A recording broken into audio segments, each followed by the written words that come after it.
En 2007, antes de la explosión de la burbuja financiera e inmobiliaria, en el tranquilo pueblo de Valdejeña, en Soria, dos abuelos, Isidro y Moisés, discutían sobre las tendencias que observaban en la denominada clase media y en la economía española de entonces. Mientras las cifras oficiales mostraban pues una tasa de desempleo estable, todo iba más o menos bien, estos dos sabios de la vida tenían una perspectiva diferente. Tenemos el vídeo, tenemos imágenes de lo que discutían en aquel momento. Escucha lo que decían en aquel lejano 2007, a pocos minutos de que explotara la burbuja inmobiliaria, la crisis financiera y el incremento del paro hasta el 26%, y ya verás, atiende a lo que decían. Un Cuba Libre, ya saben, 700 pesetas. Pero hombre, señor mío, que se tiene un trago de agua y 700 pesetas que se han ahorrado. Si eso no hay derecho a pagar 700 pesetas, si vale medio lomo 700 pesetas y con medio lomo se come toda media semana. Pero la gente joven hace nada más que a derrochar, ¿qué digo yo? A derrochar. Y luego que no tienen, ¿cómo van a tener? Si es que la gente joven pide 40 millones de un peso y se cree que esos 40 millones salen de la gorra. Y luego, como no lo pagan, al embargo. Y así no sé. Y esto va a terminar mal, ¿eh? Esto va a terminar, pero muy mal, ¿eh? Esa tiene un primo que lleva a dos obreros la gloria, tus parientes. Estuve yo ahí cuando hicieron el puente y le digo yo al obrero, digo, joder, vaya coche que lleváis. Dice, sí, pero no es mío. Digo, hombre, ¿entonces de quién es? Del banco. Y dice, ¿me ha dado dinero el banco? Digo, me cago en ¿y qué te ha costado? Y dice, 3,5 millones me ha costado este coche. Y me la da el banco. Y dice, y ahora te cuesta 5 años para pagarlo. Y si no, mira, el banco me atiza. Digo, me cago en... Digo, ¿y ese? Y dice, igual. Digo, pues yo te digo la verdad. Yo si no lo tengo, no lo compro. Me estoy sin él. Yo digo una cosa, como le decía, que muchos dicen, yo tengo un chico que estudia, dice, economía. Y economía no hace falta estudiar. Eso es bien cierto, no hace falta estudiar. ¿Cómo que no? No hace falta. El hombre que gane 5 duros, que se gaste 1. Y ya está la economía. Pero si el hombre que gasta 5 o que gana 5 duros y se gasta 6, ya se ha jodido la economía. ¿Sabe lo que decía un tío mío? Que hay, este lo sabía, que Gregorio, que vivía ahí. No hay bien que siempre dure. Decía, dice, de lo malo a lo bueno se va bien, pero de lo bueno a lo malo, ahí qué mal se va a ir. Y es lo que va a venir. Seguramente deberíamos escuchar más a nuestros mayores. Isidro y Moisés tenían una preocupación principal y era el comportamiento derrochador de la gente.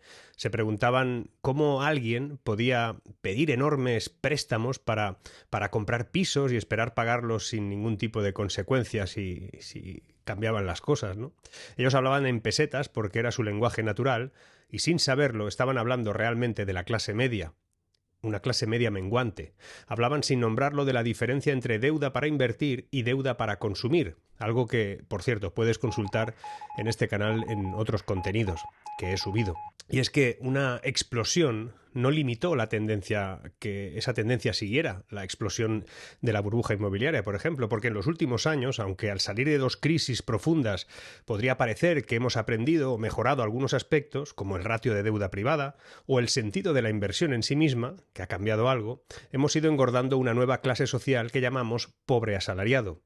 Tienen empleo, pero no pueden considerarse clase media. No llegan a final de mes. Europa en general ha experimentado un fenómeno preocupante que amenaza la estabilidad social y económica del continente, y es el declive de su clase media. Este grupo, tradicionalmente considerado como el pilar de la sociedad y el motor del crecimiento económico, pues se ha visto sometido a presiones sin precedentes que últimamente han mermado su tamaño y su bienestar. Un análisis detallado de la situación, de todo esto, revelaría una realidad alarmante y que requiere atención urgente y medidas concretas para revertir esta tendencia porque se nos va a explotar en la cara. Si vamos a España, por ejemplo, este país cuenta hoy con una clase media muy reducida, más reducida que la mayoría de los países en su entorno. Mientras que en la OCDE ese segmento representaría el 61% de la población, en España no llega al 55%. Y esa diferencia, aparentemente pequeña, y ya te digo que no es tan pequeña, tiene implicaciones profundas para la estructura social y económica de un país. Los datos muestran que hay una correlación clara entre el tamaño de la clase media y la riqueza de esa nación, lo que sugiere que el declive de este grupo en España pues es algo más que un problema social. Puede ir o lastrar en el futuro el crecimiento económico, porque no conseguimos mejorar salarios debido a nuestro modelo productivo.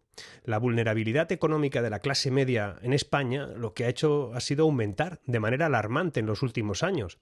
Digan lo que digan, que vayamos bien, que no digo que todo sea malo, pero la probabilidad de caer en la pobreza se ha ido incrementando significativamente y en España es en uno de los países donde más ha crecido ese riesgo entre las rentas medias. Lo he explicado alguna vez.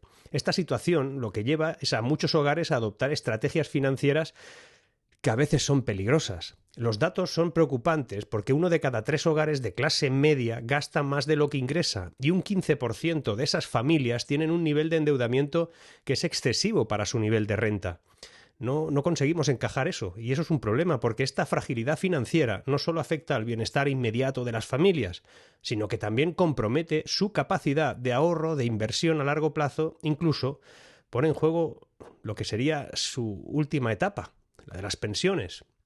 Hay un factor que ha contribuido a sostener los ingresos de la clase media durante la gran recesión, aquella que vivimos entonces, y han sido las pensiones de jubilación, precisamente. Y sin embargo, este dato lo que esconde es una realidad que es bastante inquietante.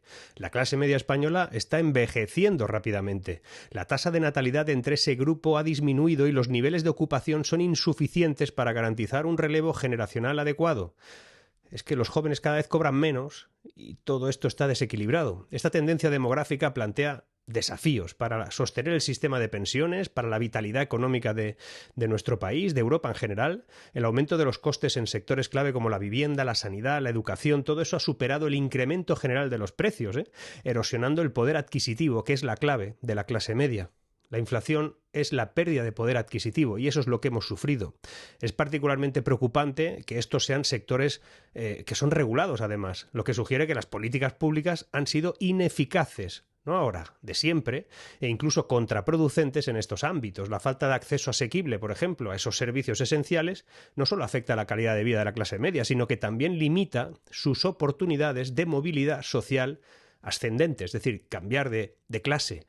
Un problema fundamental que subyace en todas estas dificultades es la baja productividad de la economía española. Nadie atiende eso. La falta de reformas estructurales profundas, pues lo que ha hecho ha sido lastrar un crecimiento económico a largo plazo y limita las oportunidades de mejora para esa clase media.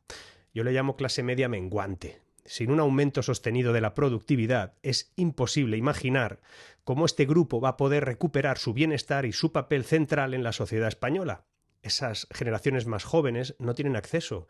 Entre las reformas urgentes sería, mejorar el sistema educativo, modernizar las administraciones públicas, que todo sigue igual. Aquí hablan mucho de transformación digital, pero poquito, ¿eh? En el ámbito educativo, por ejemplo, los resultados de España en las evaluaciones internacionales que te comentaba en un vídeo anterior, hace un día, son alarmantemente bajos, lo que compromete las perspectivas laborales y económicas de esas generaciones más jóvenes. ¿Cómo van a competir contra otros países que tienen mejores calificaciones, ¿no?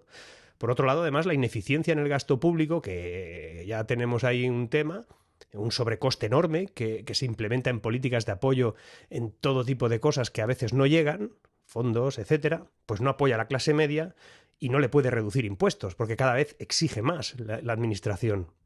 Y al contrario de lo que se suele afirmar, la desigualdad en España no difiere significativamente de la de otras economías desarrolladas. Es que esto es más general de lo que parece.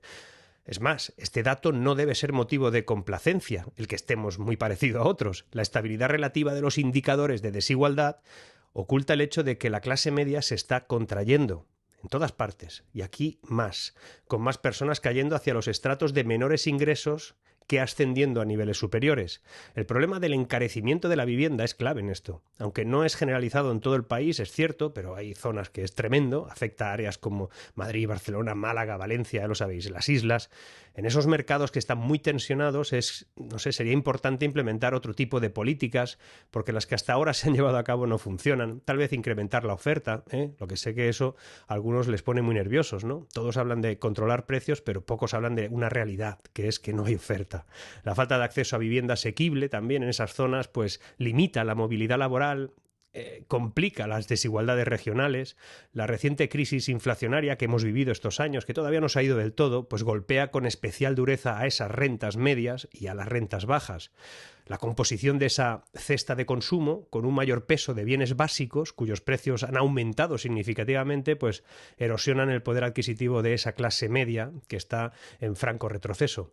Además, el aumento de los tipos de interés, hasta ahora ha empezado a bajar, pero todavía estamos por encima, pues ha afectado a esa clase media y en su estructura de deuda. La falta de ajuste, por ejemplo, del IRPF a la inflación, conocida como progresividad en frío, pues lo que agrava aún más es la situación y aumenta la carga fiscal efectiva sobre ese grupo, aunque digan que solo pagan los ricos. Eso no es cierto. La clase media es la que ha recibido el mayor golpe. Y aquí sería importante señalar que la mayoría de estudios que he utilizado para crear este vídeo, me he leído unas cuantas cosas, aunque son exhaustivos en muchos de ellos, y de hecho te dejo listados aquí abajo todos ellos por si quieres ampliar información, ir a los enlaces, pues en realidad omiten algunos aspectos que serán cruciales y que yo creo que merecerían atención. Por ejemplo, no se aborda en profundidad el impacto de la digitalización y la automatización en el mercado laboral.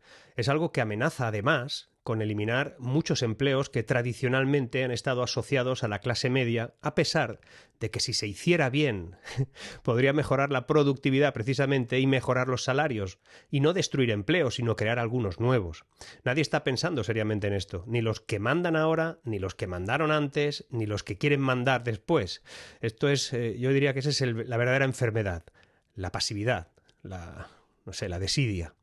Y es que la situación de la clase media española es un reflejo de problemas que son estructurales, profundos, en la economía, en la sociedad, la falta de una estrategia coherente, política, de desarrollo económico a largo plazo, siempre estamos ahí con las luces cortas, la rigidez del mercado laboral, la insuficiencia de inversión en innovación, en capital humano, todos esos son factores que contribuyen a ese declive que no para y que requieren una respuesta urgente y decidida. Por eso es fundamental que los responsables políticos, estos que tenemos, y la sociedad en su conjunto también reconozca la gravedad de esta situación y actúen en consecuencia, porque dejarlo de lado, pertenecer a los pobres asalariados y creerse clase media es un error. Fortalecer la clase media es una necesidad económica imperativa para cualquier país. Una clase media próspera, en expansión, es esencial para mantener la demanda interna, fomentar la innovación, garantizar la estabilidad social y política. El declive de la clase media española y europea, especialmente en Francia y Alemania también, no es un destino inevitable, como si ya no hubiera ningún remedio. Con visión, determinación, políticas adecuadas, todo eso permitiría revertir esa tendencia y construir una sociedad que fuera algo más próspera de lo que se nos avecina. El futuro de España depende en gran medida de su capacidad para revitalizar y fortalecer esa clase media. Sin clase media no hay futuro. Es un desafío formidable, pero también es una oportunidad para reinventar el modelo económico, político, social, de crecimiento en este continente viejuno, lento, apático. Seguramente a algunos de los que les interesa esto, que siga así, que siga la pobreza social, son los que les estamos pidiendo que lo cambien, porque ellos saben que la pobreza social genera dependencia y la dependencia se sujeta muy bien a una sociedad dócil. Ese es el problema. Seguramente tenemos que remediarlo por ahí. Seguimos.